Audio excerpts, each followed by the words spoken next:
Hello, good morning, शुभ सकाळ. तर आत्ता उन्हाळा खूप जास्त कडक आहे आणि उन्हाळ्यात वाढत्या तापमानाचा त्रास लहानापासून मोठ्यापर्यंत सर्वांनाच होतो.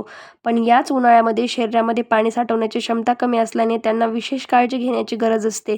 डिहायड्रेशन टाळण्यासाठी आणि उन्हाचा त्रास कमी होण्यासाठी आपण खालील काही उपाय पाहूयात. तर ते कशा पद्धतीने आपण टाळू शकतो. जास्तीत जास्त पाणी आणि द्रव पदार्थ घ्यायचे आहेत आपल्याला. तहान लागण्याची वाट अजिबात पाहायची नाही आहे. बऱ्याचदा तहान लागण्याची जाणीव उशिरा होते, त्यामुळे दर तासाला थोडे थोडे पाणी पिण्याची सवय लावावी. आणि ही गोष्ट खास तर वृद्धांसाठी आणि छोट्या मुलांसाठी आहे. नैसर्गिक पेय जसं की आहारामध्ये ताक, लिंबू सरबत, शहाळ्याचे पाणी, कोकम सरबत यांचा समावेश आपण नक्कीच करू शकतो. यामुळे शरीरातील इलेक्ट्रोलाइट्स टिकून राहतात. आणि फळांमध्ये वगैरे म्हटलं तर आपण काकडी, टरबूज, संत्री या गोष्टी खाऊ शकतो, ज्या फळांमध्ये पाण्याचे प्रमाण खूप जास्त आहे. ती फळे दररोज घ्यावीत. तर आहाराची योग्य निवड कशी करायची आहे. उन्हाळ्यात पचनशक्ती मंदावते, त्यामुळे पचायला हलके आणि ताजे अन्न आपल्याला खायचे आहेत. मसालेदार, तेलकट आणि जास्त मीठ असलेले अन्न आपल्याला टाळायचे पदार्थ. ॲसिडिटी टाळायची आहे. चहा आणि कॉफीचं प्रमाण कमी करायचं आहे, कारण यामुळे शरीरामधील पाणी कमी होऊन उष्णता वाढू लागते. घराबाहेर पडताना घ्यायची आहे काही काळजी. वेळेचं नियोजन लावायचं आहे आपल्याला. सकाळी 10 ते संध्याकाळी 5 या काळात कडक ऊन असते. शक्यतो या वेळेत बाहेर जाणे टाळायचं. काही कामांसाठी बाहेर जावे लागल्यास छत्री किंवा टोपीचा वापर करायचा आहे. सुती कपडे घालायचे आहेत, घाम शोषून घेतील असे पांढरे किंवा फिकट रंगाचे सुतीचे कपडे वापरायचे आहेत. शरीरातील तापमान नियंत्रित ठेवण्यासाठी थंड पाण्याचा वापर करायचा आहे. दिवसातून किमान 2दा कोमट किंवा साध्या पाण्याने आंघोळ करायची. उष्णता जास्त जाणवल्यास ओल्या कापडाने शरीर पुसून घ्यायचे.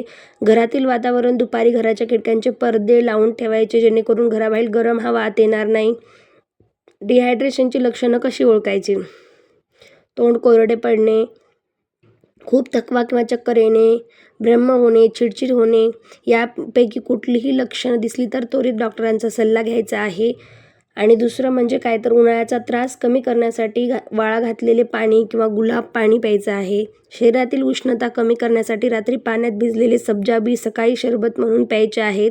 तर या छोट्या छोट्या गोष्टी जर आपण केल्या तर नक्कीच हा उन्हाळा डिहायड्रेशन आपल्याला होणार नाही. तसंच आपल्या घरातील म्हातारे माणसं किंवा जास्त वयस्कर असलेले आणि छोटे मुलं यांनासुद्धा गरमीचा अजिबात त्रास होणार नाही. तर ही छोटीशी काळजी आपल्या घरच्यांसाठी अतिशय महत्त्वपूर्ण होऊ शकते. त्यामुळे अशा पद्धतीने आपल्याला काळजी घ्यायची आहे. तर आजच्याच या व्हिडिओमधली आपली दुसरी एक छोटीशी टिप्स किंवा सल्ला मी म्हणू शकते. तर बऱ्याच जणांचा, आपल्या घरातल्या म्हाताऱ्यांचा किंवा मिडल एजवाल्यांचा असा प्रश्न असतो की पाय आणि पायाच्या पोटऱ्या खूप जास्त दुखतात. तर यामागची कारणं काय आहेत आणि त्याचे उपाय काय आहेत ते मी आज तुमच्यासोबत शेअर करणार आहे. तर पाय आणि पोटऱ्या दुखण्यामागचे अनेक सामान्य आणि वैद्यकीय कारणे असू शकतात. हे दुखणे कधीकधी थकव्यामुळे पण येऊ शकते. तर त्यातलंच कशामुळे होतं तर ते आता मी तुमच्यासोबत शेअर करते आहे. शारीरिक थकवा आणि अतिवापर. जास्त चालणे किंवा उभे राहणे. जर तुम्ही दिवसभर जास्त चाललात किंवा एकाच जागी बराच वेळ उभे राहिलात तर स्नायूंवर ताण येतो. व्यायामाचा अतिरेक. अचानक जड व्यायाम केल्याने स्नायूमध्ये लॅक्टिक ॲसिड साचते, त्यामुळे पोटऱ्या दुखतात. पोषक तत्वाची कमतरता असल्यामुळे सुद्धा दुखू शकतात. व्हिटॅमिन डी आणि व्हिटॅमिन 12 शरीरात या जीवनसत्वाची कमतरता असल्यास पाय आणि सांधे दुखण्याचं प्रमाण वाढते. कॅल्शियम आणि पोटॅशियम हाडाच्या मजबूतीसाठी आणि स्नायूसाठी कार्यासाठी हे घटक आवश्यक असतात. यांच्या कमतरतेमुळे सुद्धा पोटऱ्यांचे क्रॅम्प्स येतात. पाण्याचं प्रमाण कमी होणे. डिहायड्रेशन झाल्यामुळे सुद्धा, जसं की मी तुम्हाला अगोदरसुद्धा म्हणलं, डिहायड्रेशनसुद्धा आपल्याला खूप गोष्टीचा त्रास होऊ शकतो. शरीरात पाणी कमी झाल्यास स्नायूंना पुरेसा ओलावा मिळत नाही, त्यामुळे स्नायू आखडतात आणि पोटऱ्यांमध्ये तीव्र वेदना होऊ लागतात. रक्ताभिसरणाच्या समस्या असतील तरीसुद्धा दुखतात. पायांच्या शिरा फुगल्यामुळे रक्ताभिसरण नीट होत नाही, ज्यामुळे पाय जड वाटतात आणि दुखतात.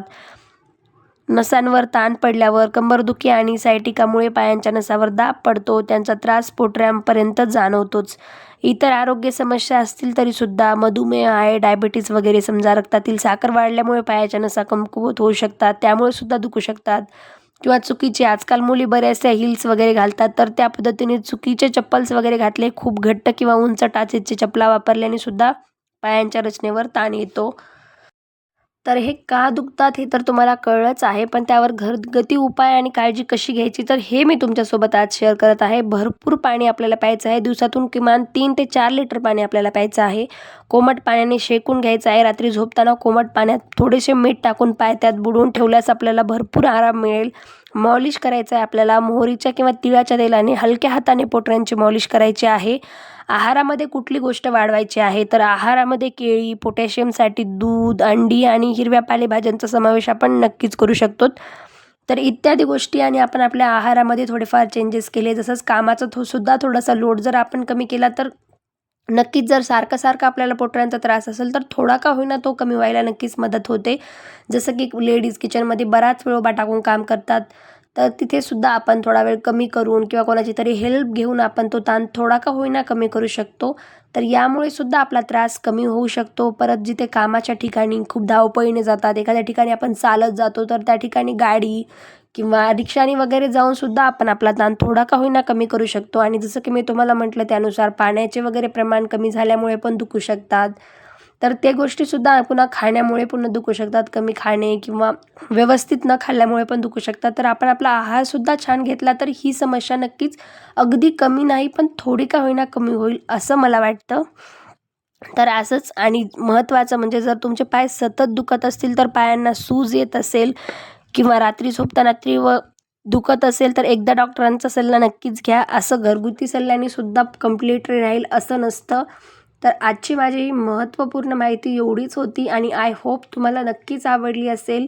तर तुम्हालासुद्धा असंच पायदुखीचा वगैरे त्रास असेल किंवा तुमच्या घरच्या वृद्धांना किंवा म्हाताऱ्यांना डिहायड्रेशनचा वगैरे या उन्हाळ्यामध्ये त्रास होत असेल, तर तुम्ही अशा पद्धतीने त्यांना नक्कीच फळे वगैरे द्या किंवा मी जसं तुम्हाला सांगितले त्यानुसार तुम्ही हे 2 गोष्टी फॉलो करा.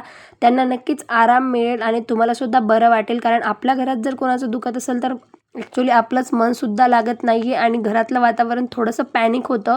त्यामुळे आपल्या घरातील सगळेजण खुश, हॅप्पी आणि महत्त्वाचं म्हणजे निरोगी असतील, तर घराचं वातावरण अतिशय छान असतं. तर आय होप तुम्हाला माझा हा व्हिडिओ आवडला असेल. व्हिडिओ आवडला असेल तर लाईक, कमेंट, शेअर आणि माझ्या चॅनलला सबस्क्राईब करायला विसरू नका. आणखी भेटूयात एका नवीन आणि अशाच सुंदर व्हिडिओसोबत. तोपर्यंत तुम्ही माझे व्हिडिओ नक्कीच पाहत जा. अजून तुम्हाला अशा पद्धतीचे व्हिडिओ पाहिजे असतील तर एकदा डिस्क्रिप्शनमध्ये लिंक नक्कीच चेक करा. तसंच प्रोफाईलला पण व्हिजिट करा. तिथेसुद्धा तुम्हाला बरेचसे व्हिडिओ पाहायला मिळतील.